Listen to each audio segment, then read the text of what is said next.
Muy, pero muy buenos días a todos los radioyentes de este programa que busca el apoyo de cada una de las labores que vienen realizando los docentes en las instituciones educativas.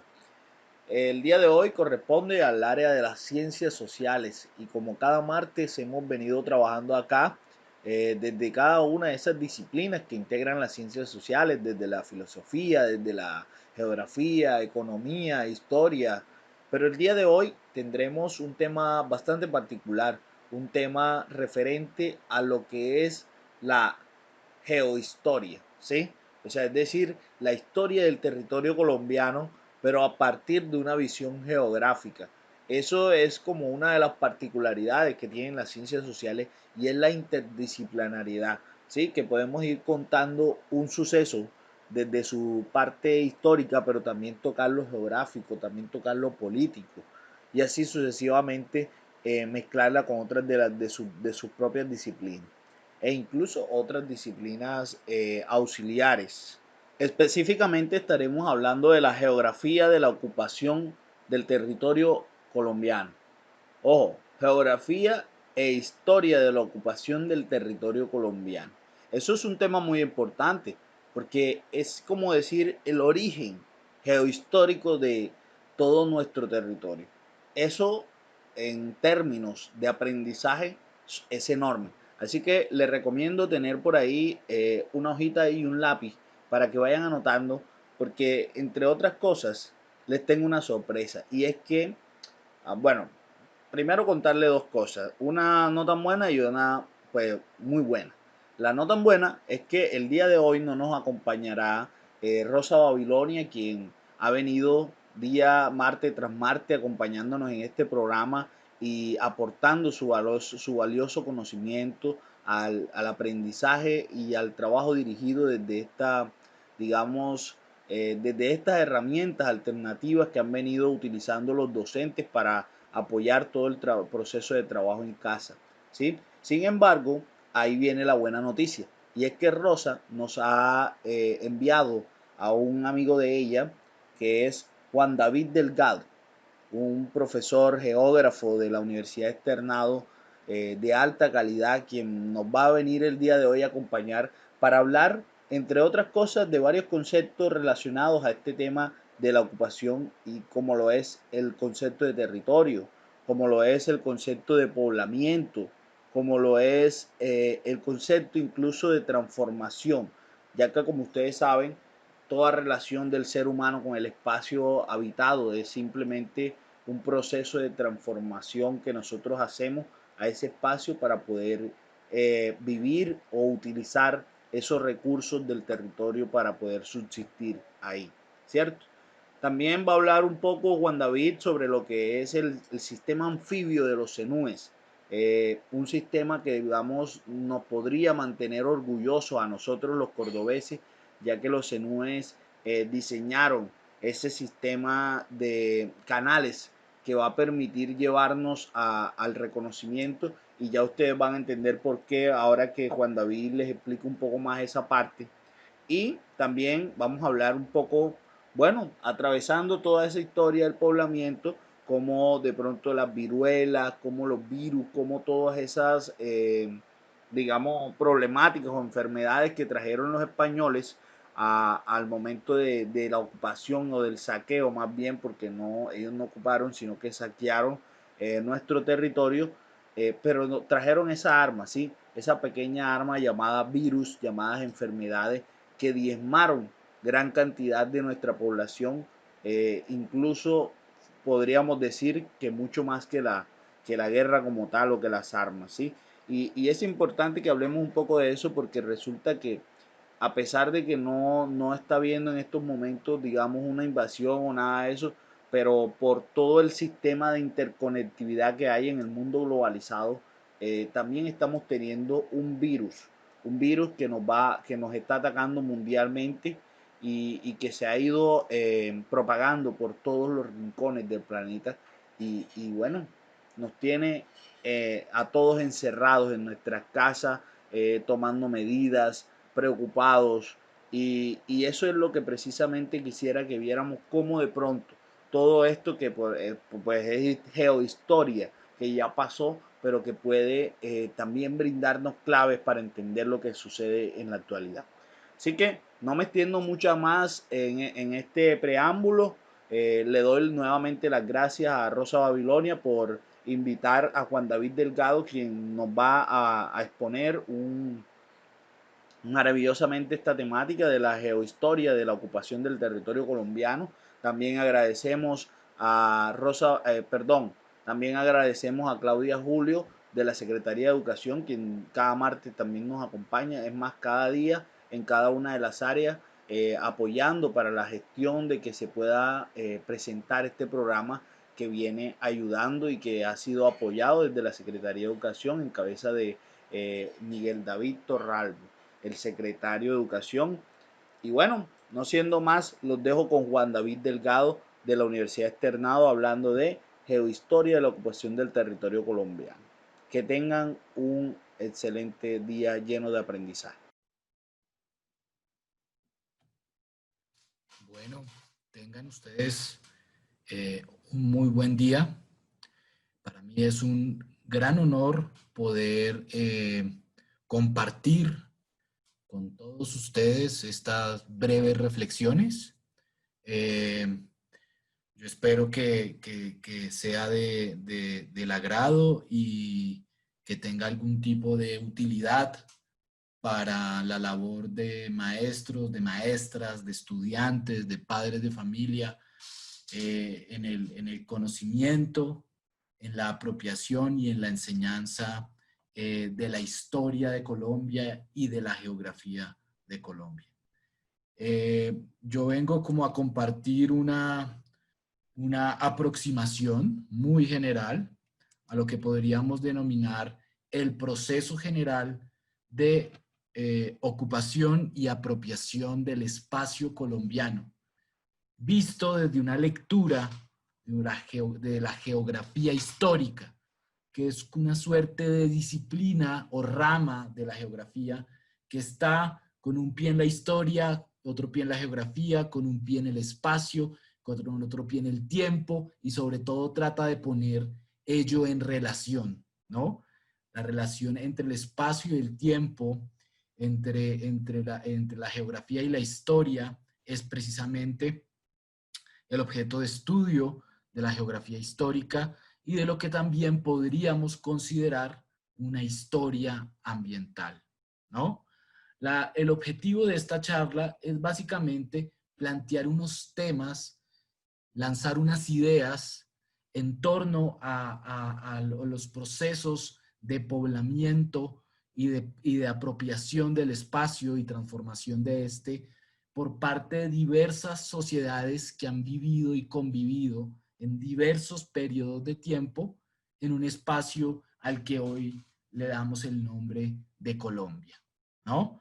Entonces, eso es un poco la idea, lanzar unos temas, unas provocaciones, unas líneas que se podrían indagar o que se podrían investigar en proyectos de aula, en reflexiones de la comunidad, en torno a la historia de Colombia vista en clave ambiental y en clave geográfica, ¿no? Lo cual, a mi modo de ver, plantea una lectura un tanto distinta y muy de pies en tierra de la historia de nuestro diverso, complejo y hermoso país, ¿no?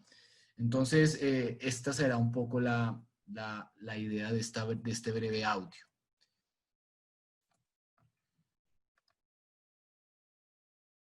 Partimos de la idea de que toda comunidad, y aquí cito a un arquitecto y urbanista muy interesante que se llama Jacques April, partimos de la idea, repito, de que toda comunidad, por reducida que ésta sea, ¿no? Y aquí lo estoy parafraseando, en la empresa de construcción de su hábitat y su organización social, tiene que adoptar un sistema de normas de concordia y normas de convivencia y por lo tanto tiene que planificar y reglamentar el uso adecuado del espacio vital, ¿no? Esta cita pues básicamente tiene la intención de mostrar que todas las sociedades, todos los grupos humanos, sin importar su ubicación en el tiempo y en el espacio, tienen un diálogo entre sí y un diálogo con el entorno, un diálogo que es histórico y que todos los seres humanos en comunidad lo hemos venido haciendo, desde los grupos que estén internados en las selvas amazónicas, por ejemplo, o los grupos que están aglomerados en grandes regiones urbanas. En ambos casos, se tiene que pensar la sociedad y se tiene que pensar la sociedad en su relación con el entorno, ¿no? Y ahí viene, digamos, esta idea de que todas las sociedades que han vivido en lo que hoy es Colombia, pues han hecho eso, dialogar y transformar sus entornos y producir espacios, producir espacialidades, ¿no? Muy particulares y muy específicas de cada uno de los periodos de la historia del país, ¿no? Vamos a partir de la idea de que el poblamiento y la apropiación del espacio colombiano puede definirse desde diversas perspectivas. Yo plantearía en este contexto tres de ellas. Uno, como dice el geógrafo norteamericano Mark Overton, hace referencia a este concepto de población y poblamiento, ¿no? Digámoslo así, a la forma en que los seres humanos se distribuyen en el espacio y se organizan para intervenir y transformar el medio físico, ¿no? Desde la postura de un historiador mexicano llamado Bernardo García Martínez, el poblamiento es básicamente la expresión espacial de la evolución de la población en un área o región determinada. Y para el libro de Geografía de Colombia, publicado por el IGAC en 2011, el poblamiento es el estudio, comillas, de los patrones de asentamiento de una comunidad, los rasgos de apropiación del espacio que prevalecen desde tiempos remotos y sus modificaciones, las diferentes estructuras de ocupación de la tierra y las diferentes rutas comerciales y de comunicación, ¿no? Esto es lo que subyace o está detrás a esta idea de poblamiento. Para el periodo prehispánico, me gustaría iniciar con el periodo prehispánico antes de la llegada de los españoles y plantear ahí cuatro ideas. Uno, es un periodo fundamental para estudiar e incorporar en el estudio de la historia del país. ¿Por qué? Porque primero fue un periodo de larga duración, duró mucho tiempo. Y este esquema tomado de Marta Herrera nos permite entender eso, ¿no? Durante casi 12.000 años vivieron aquí diversas y muy complejas sociedades prehispánicas, ¿no? Sociedades amerindias que ocuparon y transformaron estos territorios, que tuvieron un diálogo de diversas formas con ecosistemas y con sistemas naturales que habían y que hay hoy en día en estos territorios. Dos, ese mundo prehispánico o amerindio, antes de la llegada de los españoles, era un mundo que estaba muy poblado, había una alta población indígena, ¿no? Eso es importante tenerlo en cuenta porque a veces entendemos que la gente llegó con los españoles. No, había mucha gente antes de la llegada de los españoles. Y es un mundo diverso y es un mundo dinámico, ¿no? Con diversas, a su vez, respuestas de adaptación y transformación. Es muy importante reivindicar la geografía y el mundo prehispánico, porque de lo contrario, considerar que la historia inicia con la llegada de los españoles es ponernos en los zapatos de la historia de los vencedores, de la historia de los que la escriben, y desconociendo la historia de estos pueblos que nos dieron forma o que contribuyeron en gran medida a dar forma a la sociedad en la cual vivimos, ¿no? Entonces, había mucho tiempo de poblamiento prehispánico, ha habido una alta población en diversos lugares y una gran diversidad y dinamismo que permitía, por ejemplo, producir este urbanismo de montaña muy propio de la cultura tairona, que logra en los estribos de la Sierra Nevada de Santa Marta desarrollar una adaptación maravillosa con un urbanismo de piedra para la eternidad, caracterizado por zócalos para habitaciones, para templos, para dispositivos para depósitos, lugares de almacenamiento, conectados por caminos de piedra y escaleras, acequias, acueductos, todo colgado en la alta pendiente de la Sierra Nevada de Santa Marta. Un urbanismo lítico, como dice Jacques April, para una arquitectura de madera y paja putrescible, ¿no? Que era efímera. Y por eso su legado, el legado de Teyuma o de Ciudad Perdida, es su urbanismo, ¿no? Como ese urbanismo es la expresión de una adaptación maravillosa a la montaña. ¿O qué tal lo que hicieron estos grupos que se han denominado cenúes, ¿no? Al lograr adaptarse y prosperar, la prosperidad medida en alta población, ¿no? En la depresión momposina y específicamente en la cuenca, en ese valle inundable maravilloso del río San Jorge. Y cómo esta sociedad zenú, siglos antes de que llegaran los españoles, desarrolló un sistema de canales, ¿no? Y de trabajo del agua, un sistema anfibio de manejo del recurso hídrico, ¿no? Que permitió que en un lugar que hoy es de baja población o de relativamente baja población, se diera un sistema de canales que atestiguan que hubo ahí una alta población que producía excedentes alimentarios y que lograba manejar un lugar en donde el agua, digamos, es excesiva, si se quiere, donde el agua inunda, ¿no? Un lugar que está entre la tierra y el río, ¿no? Las ciénagas, todos esos sistemas. Allí las sociedades zenú lograron crear canales por cerca de 100.000 hectáreas, ¿no? Según los estudios, y desarrollaron una adaptación y una transformación al medio de estas tierras bajas de la depresión momposina maravillosa, ¿no? Y que queda su legado de trabajos hídricos, de ingeniería hídrica para la posteridad, ¿no?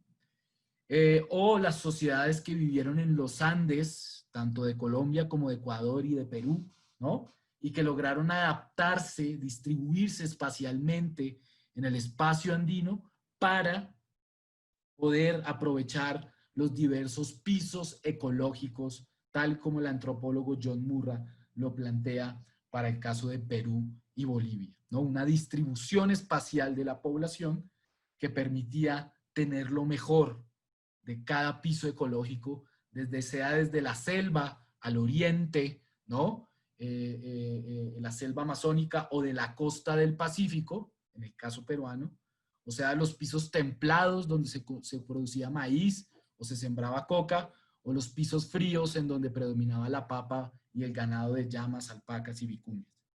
Entonces, vemos que esta idea de la verticalidad en el espacio montañoso, sea la Sierra Nevada, los Andes colombianos, ¿no?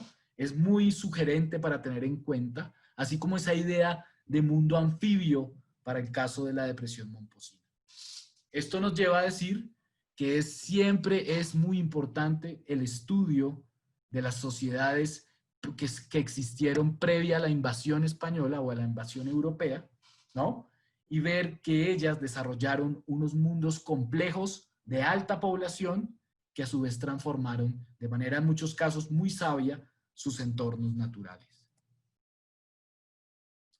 Ahora, otro periodo, el periodo de conquista y de colonización de estas tierras, el periodo que inaugura la invasión europea a los mundos amerindios de los que acabamos de hablar, ¿no? Ese periodo tiene algunas características que vale la pena mencionar, ¿no? Y aquí las podemos enumerar. Una, fue un periodo de caída demográfica, de producción de desiertos demográficos. La gente no llegó con los españoles, de hecho murieron miles, millones, y muchos espacios se despoblaron, sea producto de la guerra o producto de la explotación del trabajo que imponían los españoles, y sobre todo producto de las epidemias que arrasaron pueblos completos, ¿no? Es un periodo en el cual también el poblamiento empieza a ser tutelado. ¿Desde dónde? Desde afuera, desde España, desde el Consejo de Indias se empezaron a estipular los primeros planes de ordenamiento territorial, si así los queremos considerar, con esas leyes de Indias relativas a la manera en que se debía poblar los territorios americanos, ¿no? En donde la ciudad empezaba a ser muy importante. Aparecen poblamientos coercitivos, ¿no? Que implicaba, por ejemplo, obligar a que los indios viviesen en unos poblados, ¿no? Y que viviesen en poblados a poblaciones humanas que no estaban acostumbrados a vivir nucleados, ¿no? Era esa imposición además, ¿no? Los indios separados de los españoles y separados de los esclavos africanos que empezaron a traer desde comienzos del siglo XVII, ¿no? Entonces, a su vez, a muchos de estos esclavizados los obligaban, por eso es un poblamiento coercitivo, a vivir en reales de minas o en campamentos mineros, ¿no? Como esclavizados, a explotar los muy ricos yacimientos auríferos, sobre todo del occidente colombiano. Antioquia, Cauca, Valle del Cauca, Nariño, son regiones ricas en oro y fueron los lugares de la explotación aurífera durante el periodo colonial, ¿no? Se buscaba que la población viviese a su vez junta, congregada, centralizada. Y los españoles impusieron a su vez jerarquías en las maneras de poblar, ¿no? Con las ciudades como los lugares de mayor jerarquía, las villas como lugares intermedios, los pueblos, por lo general pueblos de indios, pero también de castas, de libres de todos los colores, sitios y lugares rurales. Estableció una jerarquía en el poblamiento. Además, espacialmente, la invasión española y su proyecto colonizador de estas tierras se caracterizó por tener un sesgo predominantemente andino, por montarse en las montañas y construir ya desde el periodo colonial ese sesgo andinocéntrico que tanto caracteriza a Colombia, ¿no? ¿No? Ese mundo de montañas como si ahí solamente existiera el país, desconociendo los mundos orinocenses, caribeños, amazónicos, ¿no? Y del andén pacífico colombiano. Un país muy mirado desde los Andes y para los Andes, ¿no? Y que genera pues un sesgo andino también en el poblamiento, ¿no? Empiezan a haber también contradicciones con la imposición de las economías ganaderas y agrícolas que trajeron los españoles.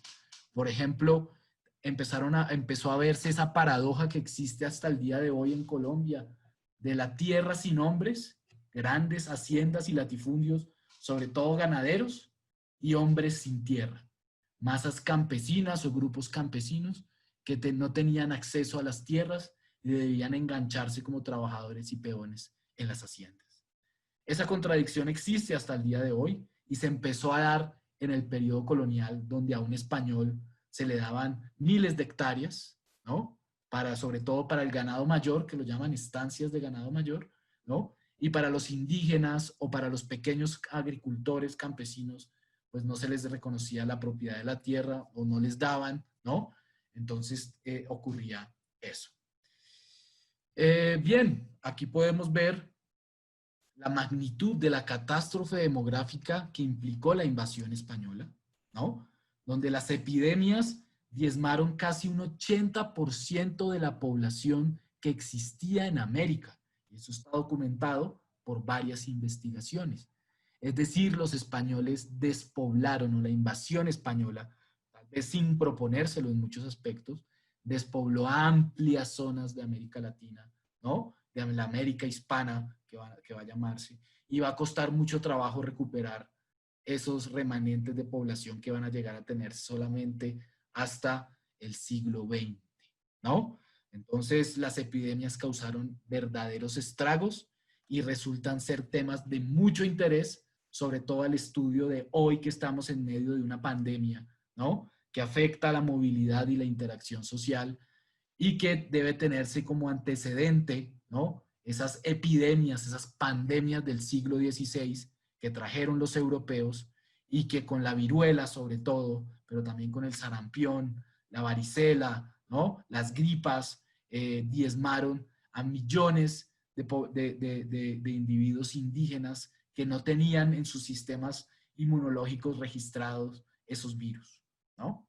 En muchos casos los europeos llegaban a ver que era casi que una cuestión de Dios que los indígenas murieran en masa abriéndole las puertas para la dominación de estos territorios. Algo francamente muy estremecedor, ¿no? Entonces, durante el periodo colonial, esto es casi que una hipótesis muy fuerte, hubo menos población que en el periodo anterior, en el periodo prehispánico, ¿no? El sesgo andino, básicamente, aquí podemos ver en este mapa la distribución espacial de las ciudades que se fundaron en el siglo XVI. Es decir, desde 1510, con Santa María la Antigua del Darién, en el hoy Golfo de Urabá, ¿no?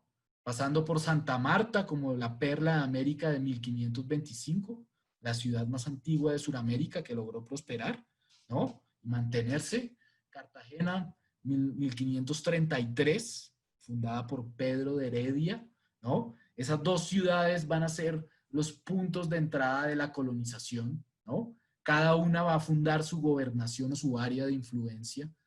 La ciudad de Santa Marta, la gobernación de Santa Marta, ¿no? Que van a ser todos los territorios al oriente del río Magdalena, hoy departamentos de Magdalena, Cesar, Guajira, ¿no? Y parte también de lo que hoy es norte de Santander, por ejemplo, Cañas y aparte, ¿no? Y Cartagena va a ser lo propio, pero con los territorios al occidente del río Magdalena, ¿no? En lo que hoy serían los departamentos de Bolívar, Sucre, Córdoba y parte importante del norte de Antioquia y parte también de lo que sería el Chocó, ¿no? A partir de ahí se va a instaurar una política de dominación que va a tener en el río Magdalena su principal eje de penetración hacia los países del interior andino, de lo que en ese momento se le empezó a denominar como la Nueva Granada y que luego en el siglo XVIII sería el virreinato de la Nueva Granada, ¿no? Aunque hay que tener en cuenta que también hubo procesos de poblamiento, de conquista y colonización desde el sur, desde el Perú. Llegaron los peruleros enviados por Francisco Pizarro, ¿no? Sebastián de Belalcázar a la cabeza, fundando ciudades como Quito, como Pasto, como Popayán, como Cali, es decir, el suroccidente del país. Las ciudades del suroccidente del país se van a fundar casi que hasta Arma, ¿no? Desde el sur. De ahí la especificidad de esta región del país. Aquí podemos ver claramente cómo se diseñaron las ciudades, ¿no? Un eje andino de ciudades y el eje caribeño conectados por la vía del río Magdalena, ¿no? Muy importantes. Las zonas de líneas ya son fronteras, conectados, un país muy aislado, un país poco poblado, conectado además con por caminos terribles, ¿no? Por ejemplo, en 1801, año 1801, 1800, todavía éramos colonia de España, vino el gran naturalista prusiano Alexander von Humboldt, ¿no? Alexander von Humboldt llega desde Venezuela, recorre el Orinoco y decide venir a lo que hoy es Colombia o a la Nueva Granada a visitar al sabio Mutis para conocer su colección de plantas, ¿no? Allí Humboldt recorre este territorio, pero sobre todo le parece impresionante elementos como las cordilleras, le parece impresionante el salto del Tequendama en la región de Bogotá, como una cascada muy alta, no solo por la caída del agua, que tiene unos 150 metros, sino que estaba a 2.500 metros sobre el nivel del mar, lo cual habla que es una caída de agua muy alta en el mundo, casi que una de las más altas. Y también lo impresionaron los caminos, ¿no? Los caminos para Humboldt resultaron ser terriblemente difíciles de recorrer en la Nueva Granada y sobre todo, primero, el camino fluvial del río Magdalena, ¿no? El cual era, digamos, muy tortuoso para el viajero someterse a las semanas de remonte del río, ¿no? a la vera de los bogas, de los grandes bogas del Magdalena, que con su fuerza subían estas embarcaciones, ¿no? Con sus pértigas clavadas en los lechos del río, ¿no? Subían una embarcación desde Cartagena o desde Monpós hasta el puerto de Honda y de ahí subir a lomo de mula o a pie a la ciudad de Santa Fe, hoy Bogotá, ¿no? Y sobre todo le impresionaba o le impresionó mucho a Humboldt, a este gran naturalista europeo, el camino que cruzaba la cordillera central. Hoy está el túnel de la línea, ¿no?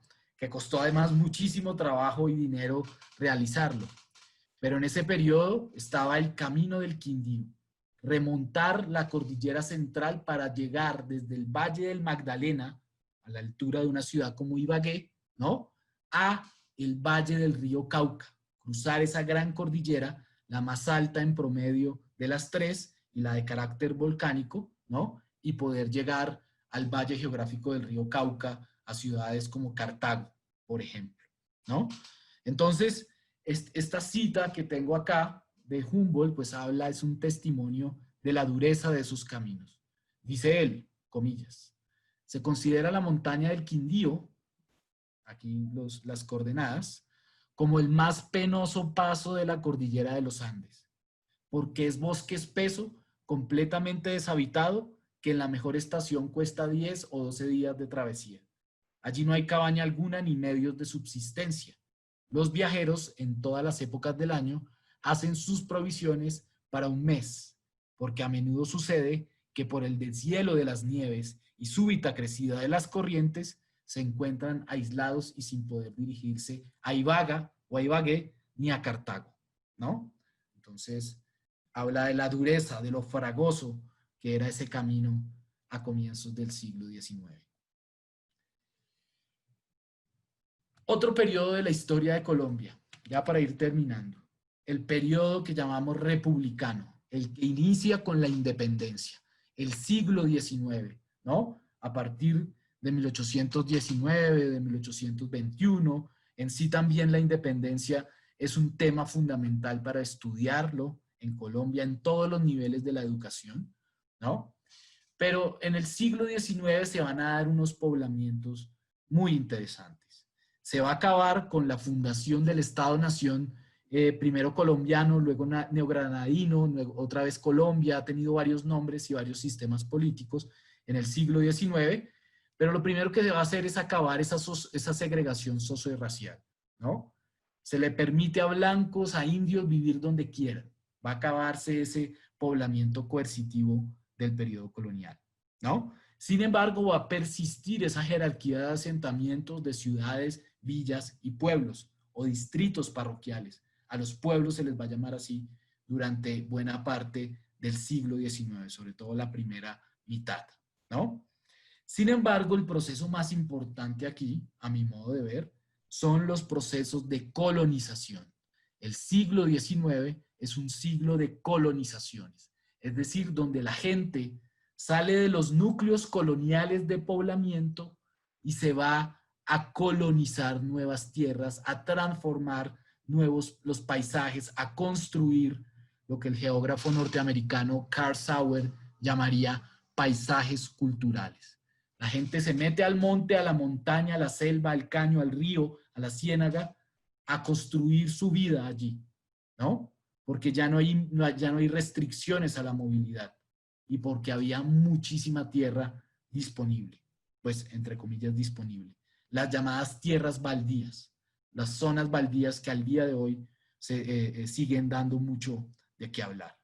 El proceso más conocido de este siglo de colonizaciones es la colonización antioqueña, que del núcleo del Valle de Aburrá se va a dirigir hacia el sur, a la colonización de la cordillera central, precisamente en lo que hoy es el sur de Antioquia, Caldas, Quindío, Risaralda, parte de Valle del Cauca y Tolima. Estuvieron influenciados por esa colonización de tierra templada de los antioqueños, que luego incorporan el café y transforman esos paisajes, construyendo una de las zonas más dinámicas económicamente del país durante el siglo XX, ¿no? Sin embargo, la colonización va a traer conflictos, la colonización va a tener un patrón que va de los núcleos coloniales, por lo general en las tierras altas, en las cordilleras o en los altiplanos, hacia las vertientes de climas templados y zonas cálidas. Ese va a ser como la gran tendencia de la colonización. Salir de la sabana de Bogotá y del altiplano cundiboyacense hacia el piedemonte llanero, hacia el Valle del Magdalena, salir del Valle de Aburrá hacia el sur, en Antioquia, y colonizar las tierras del sur, salir de Popayán hacia el Pacífico, por ejemplo, o de Nariño hacia el Putumayo, ¿no? Todas áreas de colonización, muchas de ellas activas al día de hoy. Este mapa de la historiadora norteamericana Catherine LeGrand permite ver ese proceso. El achurado horizontal son los lugares en donde se concentró la población durante el periodo colonial.